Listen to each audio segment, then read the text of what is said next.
వచ్చి సార్, నా పేరు శ్రీదేవి సార్. మా కోసం వచ్చినందుకు అందరికీ చాలా చాలా థ్యాంక్స్ మ్యామ్. ఇంతసేపు వెయిట్ చేసినందుకు మీరు ఇచ్చేసారు, చాలా థ్యాంక్స్. నేను బేసికలీ నేను ఇక్కడ అమ్మాయి కాదు సార్, నేను వేరే స్టేట్ అమ్మాయిని. పెళ్ళైనందుకు అత్తగారింటికి రావాలి కాబట్టి ఇక్కడికి వచ్చాను. ఎన్విరాన్మెంట్ అంతా చాలా బాగా అనిపించింది. అరే హైదరాబాద్ ఎంత బాగుంది, ఎంత మంచిగా ఉంది, ఎంత పీస్ఫుల్గా ఉంది, ఎంత గ్రీనరీగా ఉంది. మనకు అదే కదా కావాలి మన పిల్లలకి వచ్చి. అదే ఇంకొక 2 years రెంట్ అవసరం. తర్వాత ఓకేలే, ఒకరు అర్న్ చేస్తే ఇంకొకరు మొత్తం ఈఎంఐ, ఇంకొకరు అర్నింగ్ ఈఎంఐ మొత్తం మనము లోన్ కట్టుకోవచ్చు అని చెప్పి ఇల్లు కొన్నామండి. 10 years అయిందండి ఇల్లు కొని. ఇప్పుడు సడన్గా వచ్చి బఫర్ జోన్ అంటున్నారు. అంటే ఇప్పుడు బఫర్ జోన్లో ఒక్కసారి మార్పు వేస్తే కూలగొట్టేస్తామంటున్నారు. మాకు అసలు ఏం చేయాలో మాకు అర్థం కావట్లేదు. ఇంకా 2035 దాకా మాకు ఈఎంఐస్ ఉన్నాయి. వాళ్ళు బ్యాంక్ వాళ్ళు ఏం చెప్తున్నారంటే ఇల్లు ఉన్నా లేకపోయినా మేము ఈఎంఐ కట్టాలంటున్నారు. అదేలా అవుతుంది? అండ్ దీంతో పాటు ఇంకొకటి ఏంటంటే ఈఎంఐ కట్టకపోతే మా మీద రివర్స్ కేర్స్ వేస్తారంట. అంటే మేము ఇల్లీగల్గా వాళ్ళకి డాక్యుమెంట్స్ ఇచ్చి మేము ఇచ్చేసామని మా మీద వేస్తారు. సో ఏదని బర్డన్ మేము బేర్ చేయాలండి ఇంత కష్టపడి. అండ్ మోర్ ఓవర్ మేము ఒక మంచి ఫ్యామిలీ నుంచి వచ్చిన వాళ్ళం. మనకంటూ అవన్నీ కష్టాలు డ్రీమ్స్ ఉంటాయి, అన్నీ ఉంటాయి, అవన్నీ ఫుల్ఫిల్ చేసి అవన్నీ కష్టాలు ఎదుర్కొంటూ మేము ఈ స్టేజ్కి వచ్చాం.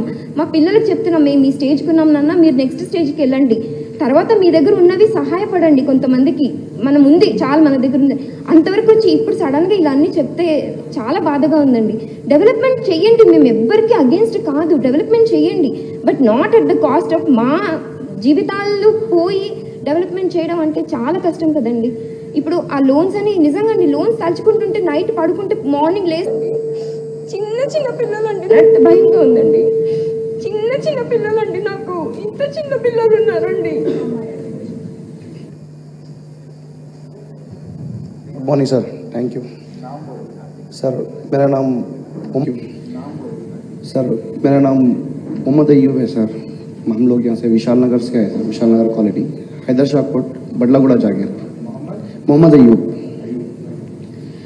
सर. एक ही क्वेश्चन है सर, ये मूसी रिवर ब्यूटिफिकेशन अगर ये टूरिज्म के लिए है, ये डेवलपमेंट के लिए है सर, सिटी के बाहर छोड़े होने से बहुत सारी जगह sir, it is like from Vikarabad to till it's merge with the Krishna river sir. Hyderabad छोड़े होने से बहुत सारी जगह है जहाँ पे कई घर भी अफेक्ट नहीं हो रहे हैं. It's a humble request from all of us sir. Hyderabad के एरिया को हम जैसे लोग होंगे, हमारे से बहुत सारे जो है जो लीगल नहीं है, लीगली वहाँ पर रह रहे हैं सर, इलीगल नहीं है. और मीडिया में इलीगल एनक्रोच बोल के इतना हार्म कर रहे कि इमोशनली बोलते हैं ना कि ब्लैकमेल जैसा है सर वो. और हम लोग की रात में नींद नहीं आ रही, खाने के लिए भी कुछ नहीं है सर, अलग से नहीं उतर रहा है. तो एक रिक्वेस्ट ये है कि आपको अगर टूरिज्म भी बढ़ाना है सर, सिटी के बाहर इतनी सारी जगह है. मूसी सिर्फ हैदराबाद में नहीं है sir, it's from Vikarabad till it merge with the Krishna. So Hyderabad हो के बाद में से वहाँ पे जहाँ पे जगह बहुत सारी जगह हैं वहाँ पे करिए सर. और एक चीज़ से वेस्ट टैंक वगैरह है, मैं KTR का एक इंटरव्यू देखा था, KTR सर का. He was saying that almost more than 90% sewage water treatment is almost we have reached. अगर ये गवर्नमेंट हमारी आती तो हम 100% भी कर लेते थे सर. जब 90% से ज़्यादा सेवेज वाटर कन्वर्ट हो गया है, we have left over only few percentage that it can be achieve outside of the Hyderabad. Hyderabad के बाहर निकल के जितना भी मूसी रिवर का एरिया है उसको कवर करिए सर, कवर करके उसको ब्यूटिफाई करिए. आप गुजरात में है, सरदार वल्लभ भाई पटेल का मूर्ति देखने जाना है, में है सरदार वल्लभ भाई पटेल का मूर्ति देखने जाना है, तो सिटी के बाहर है, गुजरात के बीच नहीं है. तो जैसा टूरिज्म है जाते सारे लोग बहुत जगह जाते हैं. आप होना है तो आप उनको टूरिज्म के हिसाब से दीजिए, लेकिन हमारे घर को रह के मत करिए sir, please. Thank you sir. Sir నమస్కారం. నేను సేమ్ డ్రీమ్ హోమ్స్ నుంచి వచ్చానండి, హైదర్ షా కోట్. డ్రీమ్ హోమ్స్ నుంచి వచ్చానండి, హైదర్ షా కోట్. మేము చిన్నప్పటి నుంచి ఇక్కడే ఉన్నాండి, హైదరాబాద్, మధురా నగర్, కుకట్పల్లి. దెన్ మళ్ళీ ఇక్కడికి వచ్చాం. ఇక్కడికి వచ్చి ఇల్లు కట్టుకున్నాం. ప్రతి ఒక్క డాక్యుమెంట్స్ ఉంటాయి మా దగ్గర, గవర్నమెంట్ అప్రూవల్ చేసిన డాక్యుమెంట్స్ ఉన్నాయి. లోన్స్ తీసుకున్నాం, 88 lakhs లోన్స్ ఉన్నాయి మా మీద. ఈ లోన్స్ తీసుకున్నాక కూడా మీ ఇల్లు ఇల్లీగల్ అని చెప్తారు. టీవీలలో ఎంక్రోచెస్, అక్రమ కట్టుదారులు అని మాకు ఒక ట్యాగ్ లైన్ వేసేసారండి. అక్రమ కట్టుదారులు ఎందుకు అవుతాం మేము? మీరు ఇచ్చిన ప్రతి ఒక్క గవర్నమెంట్ ఇచ్చిన లా ప్రకారమే కదా మేము కొనుక్కుంది. మేము అక్రమ కట్టుదారులం కాదు. మాకు ఆ ట్యాగ్ లైన్ పెట్టకండి. ఇప్పుడు మీరు వదిలేసి వెళ్ళిపోయిన తర్వాత ఎవరైనా మేము ఎప్పుడైనా ఫ్యూచర్లో మాకు ఎమర్జెన్సీ కోసం మా ఇల్లు అమ్ముకోవాలన్నప్పుడు ఎవరైనా మనం కొన్నారండి. వాళ్ళు భయపడి ఈ ఇల్లు అసలు టచ్ కూడా చేయరండి మా దగ్గరికి. అప్పుడు మా సంగతి ఏంటండి? ఇప్పుడు మా ఫ్యూచర్ ఏంటండి? పిల్లల్ని ఇప్పుడు ఇల్లు కోలుగొట్టేసి వెళ్ళిన తర్వాత పిల్లల సంగతి ఏంటి? స్కూల్ జాయిన్ చేసాం, వాళ్ళకి ఎడ్యుకేషన్ ఏం చేయాలి? వీరు వేరే కాలేజ్లలో వాళ్ళ గురించి ఎడ్యుకేషన్ గురించి ఆలోచిస్తున్నారు. మా పిల్లలు ఇప్పుడు మేము రోడ్డు పెడతాం, వాళ్ళ పిల్లల ఎడ్యుకేషన్ ఏమవ్వాలండి? ప్రతి ఒక్కరి గురించి ఆలోచించారు సార్. మేము గవర్నమెంట్కి అగేన్స్ట్ కాదు. ఇంతకుముందు మేము ఇంత హ్యాపీగా ఉన్నామండి. ఇప్పుడు వచ్చాక మాకు ఇలా జరుగుతుందంటే మేము చాలా డిసప్పాయింట్ అయ్యాం సార్. మమ్మల్ని ఈ ట్యాగ్ లైన్తో పిలవకండి, మమ్మల్ని సేవ్ చేయమని మేము మీ దగ్గరికి వచ్చాం, కేటీఆర్ భవన్కి వచ్చాం మేము. Please save us sir. చాలా థ్యాంక్ యూ సార్. మీ అందరికీ మా పాదాభివందనాలు. మా గోడు వినడానికి ఎవరు రెడీ, మా పాదాభివందనాలు. మా గోడు వినడానికి ఎవరు రెడీగా లేకపోయినా మీరందరూ ఇక్కడికి వచ్చి మేము వెయిట్ చేసినందుకు, మాకు చాలా ఈ టైం ఇచ్చినందుకు చాలా థ్యాంక్ యూ అండి. డెవలప్మెంట్ అంటే చిన్న నుంచి పైకి ఎదగడం. మా నాన్నగారు ఆర్టీసీలో కండక్టర్ అండి.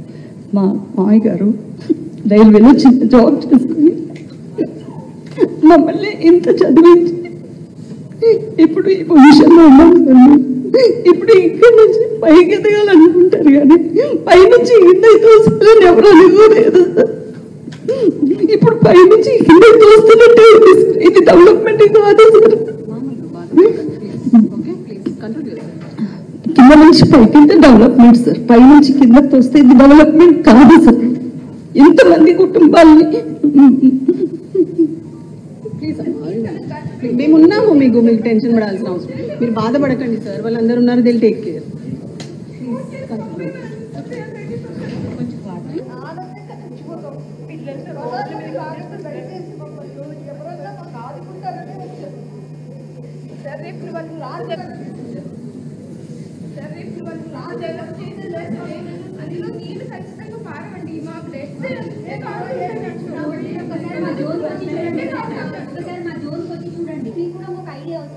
నిజం అసలు మా హౌసెస్ అనేవి డిస్టర్బెన్స్ లేదు అసలు. యాక్చువల్గా ఒక్క డిస్టర్బెన్స్ కూడా లేదు, ఒక్క హౌస్ కూడా డిస్టర్బెన్స్ లేదు సార్. అయినా అసలు మీరు చూడకుండా డిస్టర్బెన్స్ లేదు సార్. అయినా అసలు మీరు చూడకుండానే ఎలా డిసైడ్ చేశారు సార్ మీరు అట్లా? మా జోన్కి వచ్చి చూడండి ఒకసారి మీరు, అసలు ఏం డిస్టర్బెన్స్ ఉందో అల్లికి.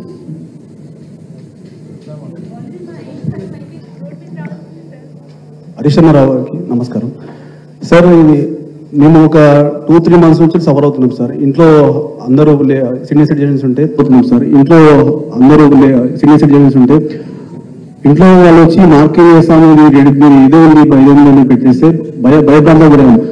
నిన్నటి వరకు మాకు ఎటు వెళ్ళాలో తెలియని దిక్కుతో వస్తుంటే ఆఖరి అంతగా చూస్తే 10 సంవత్సరాలు కేసీఆర్ సార్ పరిపాలన ఎంతో బాగుంది. అప్పుడు సీనియర్ అసలు మిడిల్ క్లాస్ నుంచి హై క్లాస్ వరకు ఎవరికి ఇంత ఒక్క ఏమి అసలు హాని కాలేదు. అసలు గవర్నమెంట్ దగ్గరికి పోవాల్సిన అవసరం లేదు, అంత సాటిస్ఫై అయింది. ఈవెన్ ఇప్పుడు ఉన్న గవర్నమెంట్ అసలు చేస్తున్న పథకాలు ఏదో అని చెప్పి వచ్చి ఆ డైవర్ట్ చేయడానికి ఒక 6 months నుంచి ఒకటే స్కూల్ హైడ్రా కూలగొచ్చడానికి నువ్వు గవర్నమెంట్కి వచ్చావా? ఒకటి చెప్పండి. బేసిక్గా ఇప్పుడు కూలగొచ్చుకుంటూ వెళ్తే ఏమీ లేదు. ఒకటి ఏదైనా ఇప్పుడు నువ్వు చిన్నప్పుడు చదువుకుంటా ఒక్కొక్క స్టెప్ వేసుకుంటూ వచ్చాము. అది ఏమవుతావు నిన్న టీవీ ఛానల్ చూస్తే ఒక్కొక్కరు నా రక్తం లేదని కట్టండి అన్నప్పుడు చెల్లించి ఒక స్టేట్మెంట్ మినిస్టర్కి ఇచ్చుకుంటా వార్నింగ్ లాగా ఇస్తున్నాడు. సోషల్ మీడియా మీద ఎవరన్నా చేస్తే బాగుంటుందని. అంటే మన హక్కులకు మాకు సెల్ఫ్ మాట్లాడే హక్కు కూడా ఉండదు మాకు. ఇప్పుడు మేము భయభ్రాంతులు పోవాల్సిన అవసరం ఉంది. మాకు నైట్ వరకు ఏం దిక్కుతున్న స్థితిలో మార్నింగ్ కన్వీనర్లతోటి మేము కన్వీన్ చేసుకొని 5:30 నుంచి మేము వెయిట్ చేస్తున్నాం. నైట్ ఇంకొక వార్తలు మార్నింగ్ బిల్డర్స్ వస్తున్నాయి, వీళ్ళకి డబుల్ బెడ్రూమ్ ఎవరికి ఇవ్వాలి? మాకు అవసరం ఉంది. డబుల్ బెడ్రూమ్ కేసీఆర్ గవర్నమెంట్లో రిటైన్ చేయాలి, మీకు తెలుసు ఆల్రెడీ. అది మీరు ఇచ్చే వాళ్ళకి ఇవ్వండి, లోన్ వాళ్ళకి ఇవ్వండి, వాళ్ళు బెనిఫిట్స్ అవుతారు.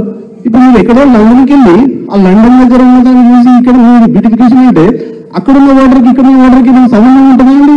అక్కడ ఉన్న వాటర్ మీరు అక్కడ చేతులు పెడితే ఆ నీళ్లు వాడుకోవడానికి ఉంటుంది. ఇప్పుడు మూసి దగ్గర ఎంత బ్యూటిఫికేషన్ చేసినా పక్కకు నడుస్తాడా? అది కనీసం కేసీఆర్ గవర్నమెంట్ ఉన్నప్పుడు ఆ పక్కకు జస్ట్ ఒక సైడ్ చేద్దాం, క్లీనింగ్ ప్రాసెస్ స్టార్ట్ అయింది మా ఇంటి పక్క. థ్యాంక్ యూ అండి. మా తమ్ముడు ఏమంటుండంటే పేదల ఇండ్లు కూలగొడతారట, కానీ ఈ మూసీ మీద పెద్ద పెద్ద రియల్ ఎస్టేట్ భవనాలకు పర్మిషన్లు ఇస్తారట. అంటే ఈ పేదలను గులగొట్టుడెందుకు, బడా బడా కంపెనీలకు నువ్వు ఇచ్చుడెందుకు?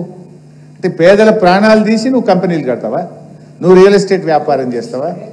This is all not correct. So డెఫినెట్గా మీకు 3 విషయాలు మేము మీకు హామీ ఇస్తా ఉన్నాం. మా లీగల్ సెల్ ఇప్పుడు నేను మైక్ ఇస్తాను, కళ్యాణ్ గారు ఫోన్ నంబర్ చెప్తారు, ఇక్కడ ఉంటారు. రౌండ్ ద క్లాక్ 24 గంటలు న్యాయవాదుల బృందం తెలంగాణ భవన్లో ఉంటుంది. మీకు ఎందుకంటే ఒక్కొక్కరిగా మీరు వెళ్ళి కేసులు వేయాలంటే వేయలేరు, మీకు అనుభవం తక్కువ ఉంటుంది. తప్పకుండా న్యాయపరంగా హైకోర్టు నుంచి రక్షణ కల్పించడానికి మా న్యాయవాదుల బృందం మీకు పూర్తిగా సహకరిస్తుంది.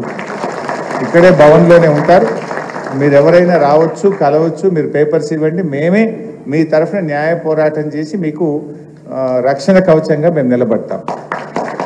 2, మా శాసనసభ్యుల బృందం కూడా మీ దగ్గరకు వస్తాం.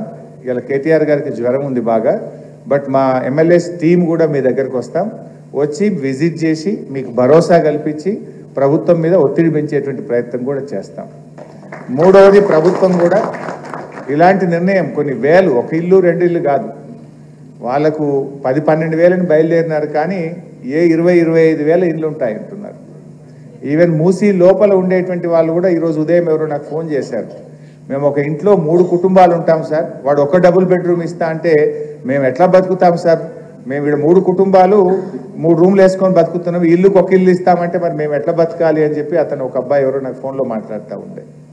ఇంకోటి ఏంటంటే డబుల్ బెడ్రూమ్ ఎక్కడో నువ్వు ఊరవతలు ఇస్తావు, నీ పిల్లలు ఇక్కడ చదువుతూ ఉంటారు, నీ ఉద్యోగం అక్కడెక్కడో పక్కనే పని చేసుకుంటూ ఉంటారు. అఫ్కోర్స్ మీరేమో మిడిల్ క్లాస్ ఉన్నట్టున్నారు, బట్ పేదవాళ్ళు కొంతమంది ఆ మూసీలో ఉండే వాళ్ళు ఆ దగ్గర ఇళ్లలో పని చేసుకుంటుంటారు, ఆటో నడుపుతుంటారు, రిక్షా దొక్కుతుంటారు, హమాలీ పని చేస్తుంటారు, లేదా అక్కడేదో చిన్న చిన్న షాపుల్లో, వెల్డింగ్ షాపుల్లో ఇంకెక్కడో పని చేస్తుంటారు. నువ్వు ఎక్కడో 30 కిలోమీటర్ల దూరంలో డబుల్ బెడ్రూమ్ ఇస్తే అక్కడి నుంచి ఇక్కడ రావడం ఎలా, బతకడం ఎలా, ఆ పిల్లలు ఎక్కడ చదువుకోవాలి?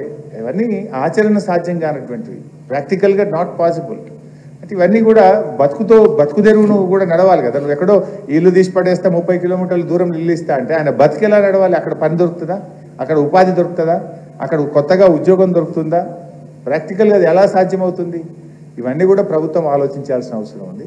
బట్ పర్టికులర్లీ మీరందరూ కూడా ముఖ్యంగా అప్పులు తీసుకొని ఇల్లు కట్టుకున్నటువంటి వాళ్ళు, మీ అందరికీ బ్యాంకుల్లో ఈఎంఐలు ఉన్నాయి. ఇప్పుడు బ్యాంక్ వాడు ఏమంటాడు, ఖచ్చితంగా నీ ఇల్లు కూలిపోతే నాకేం సంబంధం, నువ్వు మాత్రం ఈఎంఐ కట్టాల్సిందే అంటాడు బ్యాంక్ వాడు.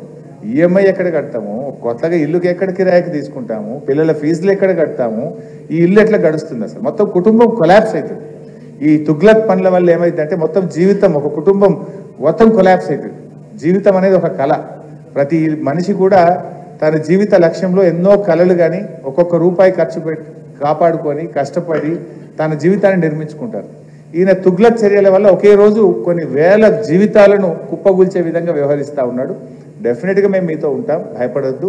మీరు ఫోన్ చేస్తే కూడా మేము వచ్చి మీకు అండగా తప్పకుండా నిలబడతాం. ఎట్టి పరిస్థితుల్లో మీకు ఇబ్బంది రాకుండా చూసుకుంటాం. మీరు ధైర్యాన్ని కోల్పోవద్దు. దయచేసి ఎవరు కూడా తొందరపాటు ఎక్కువ టెన్షన్ తీసుకుంటే స్ట్రెస్కు లోనై ఇబ్బందులు జరుగుతాయి. మీరు ఎక్కువ టెన్షన్ కూడా తీసుకోవద్దు. We are all with you. ఇది మీ ఇల్లు అనుకోండి, మీ మీ మీ ఫ్యామిలీ అనుకోండి, ఎప్పుడైనా మా తలుపులు తెరిచే ఉంటాయి. Any time you can come here. Our legal cell will be there and మా టీం కూడా ఉంటుంది. తొందరలోనే మేము మీ అందరం కూడా మీ దగ్గరకు వచ్చి మీ ప్రాంతాన్ని అంతా కూడా చూసి ప్రభుత్వం దృష్టికి తీసుకువెళ్ళి ఈ బఫర్ జోన్లో ఉన్నటువంటి వాళ్ళను ఇబ్బంది పెట్టకుండా తప్పకుండా మా వంతు పూర్తి సహకారాన్ని మీకు అందిస్తాం. ఉదయం 7 గంటలకి మీరు ఇక్కడికి వచ్చున్నారని తెలిసినప్పుడు సరే కొంత లేడీస్తో సహా పిల్లలతో సహా వచ్చినప్పుడు బాధ అనిపించింది. ఎందుకంటే ఒక సైడ్ ఇల్లు పోతుంది అనే టెన్షన్, ఒక సైడు ఎవరికి చెప్పాలని ఒక సైడు. ఖచ్చితంగా భవన్కి వెళ్తే ఇక్కడ మాకు భరోసా దక్కుతుందని ఇంత దూరం వచ్చిన మీకు అందరికీ ఆ భరోసా ఖచ్చితంగా కేసీఆర్ గారి నాయకత్వంలో మీకు ఇవ్వడం జరుగుతుందని మీకు అందరికీ మనవి చేస్తా ఉన్నాను. నిన్న సాయంత్రం నేను మాట్లాడుతున్నా, మా బాబు నేను మీ వాళ్ళతో కొంతమందితో మాట్లాడాను, నేను ఒక 2-3 నేను చెప్పాను కూడా, టెన్షన్ పడకండి, మిమ్మల్ని అట్లా అంత ఈజీగా మీ దగ్గరికి వస్తే మేము చూస్తూ ఊరుకోము. కేసీఆర్ గారు ఖచ్చితంగా మాకు ఒక డైరెక్షన్ ఇచ్చారు. అన్ని పద్ధతిగా ఉన్నప్పుడు వాళ్ళ మీద దౌర్జన్యం, ప్రభుత్వమే దౌర్జన్యం చేస్తుంటే మనం చూస్తే ఎట్లా ఊరుకుంటాము. ఖచ్చితంగా వాళ్ళకి భరోసా ఇవ్వాలి. అది లీగల్గా పోతామా లేకపోతే ఫిజికల్గా అక్కడ పోయి నిల్చుంటామా, వాళ్ళకి మాత్రం భరోసా ఇవ్వాల్సిందే మనం అని చెప్పినారని నిన్న కూడా మాట్లాడాను. మీరు ఇక్కడికి వచ్చారు. హరీష్ రావు గారు చెప్పినట్టు మేమందరం కూడా ఒకసారి అక్కడికి వస్తాం ఖచ్చితంగా. నాకు ఆ ప్రాంతం అంతా తెలుసు, గల్లీ గల్లీ తెలుసు నాకు ఆ ఏరియా అంతా. సో గల్లీ గల్లీ తెలుసు మనకు ఆ ఏరియా అంతా. కాబట్టి మీకు ఇబ్బంది రాకుండా చూసుకోవడానికి ఉంటామనేది ఒకసారి మీకు అందరికీ మనవి చేస్తున్నాం. మీరు చెప్పింది మళ్ళీ నేను రిపీట్ చేయను, హరీష్ రావు గారు చెప్పింది కూడా రిపీట్ చేయను. కానీ మీరు ఏ టైంలో అక్కడికి వచ్చినారు, ఎంత ఇబ్బంది పడితే అక్కడ మీరు వచ్చినప్పుడు అయితే మెయిన్ రోడ్ కూడా చిన్నగా ఉండింది. అసలు చెట్లన్నీ దగ్గరకుండి యాక్సిడెంట్స్ అవుతూ ఒక వెహికల్ వస్తే ఇంకొక వెహికల్ రాని పరిస్థితులలో ఉన్న పరిస్థితి చూస్తున్నాం. మీరు వచ్చినప్పుడు డ్రింకింగ్ వాటర్ కూడా చక్కగా లేదు అక్కడ. అప్పుడు అలాంటి టైంలో ఇవన్నీ ఇబ్బందులు ఎదుర్కొని మీరు ఇప్పుడు తను అన్నారు కదా, ఇప్పుడు కాస్త రిలాక్స్ ఉన్నామమ్మా, అప్పులు కొంచెం పోయాను కొంతమంది, ఇంకా కట్టాలమ్మా మేము అప్పులు కట్టాల్సిన అవసరం ఉందని కొంతమంది మా ఆడబిడ్డలు ఏడుస్తూ ఉన్నారు. ఆ చెల్లి అయితే రాగానే మేము అక్రమదారులమని చూపిస్తున్నారు, మాకెందుకు ఆ ట్యాగ్ లైన్ అనేది బాధపడుతూ ఉంటే నిజంగా బాధ అనిపించింది. నిజంగా ఉదయం చూస్తూ ఉంటే టీవీలలో చూస్తూ ఉంటే అదే అనిపించింది. రాత్రి అంతా దొంగలు వచ్చి ఎక్కడ కొడతారని గతంలో పూర్వకాలం దొంగల కోసం కావాలి ఉండేవాళ్ళు. కానీ ఇప్పుడు ప్రభుత్వం ఎక్కడొచ్చి మీద పడి మమ్మల్ని కొట్టేస్తుందని భయంతో ఈరోజు బతుకుతున్న పరిస్థితి ఈరోజు రేవంత్ రెడ్డి గారు తీసుకొచ్చారు. కేసీఆర్ అంటే ఒక భరోసా, కేసీఆర్ పాలన ఒక భరోసాగా ఉన్నామంటే ఈరోజు ఈయన వచ్చిన 9 నెలల్లో ఒక రకమైన రాక్షసానందం పొందుతున్నాడేమో అనిపిస్తుంది. మీరందరూ ఏడుస్తుంటే బాధపడుతుంటే దాంట్లో ఆనందాన్ని పొందుతున్నాడేమో. నిజంగానైనా మిమ్మల్ని ఇల్లీగల్గా కట్టున్నారు, బఫర్లో కట్టున్నారు ప్రశ్నిస్తున్న ముఖ్యమంత్రి గారు, మీ ఇల్లే చెరువులో ఉంది, ముందర తీసుకొని రండి, వచ్చి వీళ్ళకి సమాధానం చెప్పాలి. ఎందుకంటే మీ కొడంగల్లోనే మీరు చెరువు కుంటలు కట్టి ఉన్నారు, దానికి సమాధానం చెప్పకుండా ఇక్కడ వచ్చి వీళ్ళ మీద పడి మీరు ఇది చేస్తున్నారని మాట్లాడడం కరెక్ట్ కాదు. తప్పకుండా మేము పార్టీ తరఫున మీకు అండగా ఉంటాం. అర్ధరాత్రి అయినా కూడా మీరు ఫోన్ చేసినా మా బాబు ఉంటాడు, నేను ఉంటాను, పార్టీ తరఫున హరీష్ రావు గారు ఉంటారు, కేటీఆర్ గారు ఉంటారు, అందరం ఉంటాం. కాబట్టి మీరందరూ కూడా ధైర్యంగా ఉండండి. హరీష్ రావు గారు చెప్పినట్టు టెన్షన్ పడకండి. అందరికీ నమస్కారం. నేను లలితారెడ్డి అడ్వకేట్ని, బీఆర్ఎస్ లీగల్ సెల్ నుంచి. సో మీరు అందరు బాధపడాల్సిన అవసరం లేదు. నేను కూడా ఉండేది రాజేంద్ర నగర్ అత్తాపూర్లో ఉంటాను. సో నాకు ఆ ఏరియా మొత్తం తెలుసు. మొత్తం మూసి పరివాహక ప్రాంతం ఏదైతే నడుస్తుందో అదంతా నేను ఒక్కొక్క ప్రతి ఇంచు కూడా నాకు తెలుసు. అక్కడ ఏంటి పరిస్థితి, ఏంటి ఉన్న వాళ్ళ పరిస్థితి ఏంటి, ఎలా ఉంది. సో మీరు అందరు బాధపడాల్సిన అవసరం లేదు. బీఆర్ఎస్ లీగల్ సెల్ మీతో ఉంది. మొత్తం టీమ్ ఆఫ్ అడ్వకేట్స్ ఉన్నాం మేము మీకోసము. ఆల్రెడీ మా లీడర్స్ చెప్పారు. సో వాళ్ళని అనుసరించి ప్రతి క్షణం 24/7 we are there for all of you. So from అంటే లీగల్ ఆస్పెక్ట్లో నేను ఏం చెప్తున్నా అంటే మీకు అందరికీ పర్మిషన్స్ ఉన్నాయి కదా, సో మీకు సంబంధించిన డాక్యుమెంట్స్ అన్నింటి తీసి పెట్టుకోండి. ఓకేనా? ప్రతిదీ మీరు కొన్న సేల్ డీడ్ కానీ మీరు అంటే మీ టైటిల్ డాక్యుమెంట్స్ ఉంటాయి, మీకు ఎవరు అమ్మారు, ప్లస్ మీ లోన్ డాక్యుమెంట్స్ ఉంటాయి, ప్లస్ మీరు కట్టిన current bill, water bill, municipal bills ఉంటాయి. సో ఇవన్నీ ప్రతి ఒక్కరు ప్రతి ప్రాపర్టీకి సంబంధించిన మొత్తం బంచ్ ఆఫ్ డాక్యుమెంట్స్ని తీసి రెడీగా పెట్టుకొని ఒక 3 sets ఆఫ్ జిరాక్స్ చేసుకొని రెడీగా ఉండండి. సో ఇక్కడ వచ్చి మాకు అప్రోచ్ అయితే మా టీం ఉంది, మా లీగల్ టీం ఉంది. మాకు అవన్నీ మీరు మీ డీటెయిల్స్తో పాటు ఇస్తే తప్పకుండా హైకోర్టులో రిట్ పిటిషన్ వేద్దాము. So colony wise batch cases file చేద్దాము. సో మీ బాధలన్నీ ఏముందో మేమే కాదు, మొత్తం న్యాయ వ్యవస్థ కూడా చూస్తుంది. పొద్దున లేకగానే ఆర్తనాదాలే తప్ప ఆటపాటలు కనిపించట్లే. 10 సంవత్సరాల నుంచి ఆటపాటలతో హైదరాబాద్ ఎంతో హ్యాపీగా ఉంది. అంతే కదా, మనం తెలంగాణ వచ్చిన దగ్గర కేసీఆర్ గారు తెచ్చిన తెలంగాణ ఆటపాటలతో సంతోషంగా ఉన్నాం మనం. కానీ ఇప్పుడు పొద్దున చూసే టీవీ పెడితే ఆర్తనాదాలే ఉంది. డిఫెన్స్ కాలనీ ఏదైతే ఉందో అదే డిఫెన్స్ కాలనీకి నేను కోడలికి వచ్చాను. లంగరోజు మా అత్తగారు వాళ్ళు defence, my father in law also from army only. So నాకు తెలుసు ఎలా ప్రతిదీ ఎలా జరుగుతుంది, ఎలా ప్రతి ఒక్కరు ఇన్ని సంవత్సరాల నుంచి కష్టపడి వచ్చారు అనేసి. సో అలా ఏదైతే ఉందో ఒక జీవో తీసుకొచ్చి, జీవో ఎప్పుడు తీసుకొస్తారు, ఏదైనా ఎమర్జెన్సీ ఉంటే ఒక జీవో తీసుకొస్తారు. కానీ ఆల్రెడీ చట్టం ఉంది, మున్సిపాలిటీస్ది చట్టం ఉంది. ఆ చట్ట ప్రకారమే మీకు అందరికీ పర్మిషన్స్ వచ్చాయి. సో మీరు బాధపడొద్దు, ధైర్యంగా ఉండండి. మీరు ధైర్యంగా ఉంటేనే మీ కుటుంబాలకు ధైర్యము, మీ పిల్లలకు ధైర్యము. సో మొత్తం న్యాయ వ్యవస్థ మొత్తం బీఆర్ఎస్ లీగల్ సెల్ మీతో ఉంది. నేను కొన్ని నంబర్స్ చెప్తాను, నంబర్స్ రాసుకోండి. మీకు ఎప్పుడు ఏ ప్రాబ్లం ఉన్నా ఇమ్మీడియట్గా ఈ నంబర్స్కి కాల్ చేయండి. మొదటిగా కళ్యాణ్ రావు గారు ఇక్కడ ఉన్నారు. కళ్యాణ్ రావు సార్ నంబర్ రాసుకోండి. Yeah, it's 81-255-35604. I repeat, 81-255-35604. This is Mr. Kalyan Rao garu. Okay, and note down my number. It is 9247-81 7735. నా పేరు లలితారెడ్డి.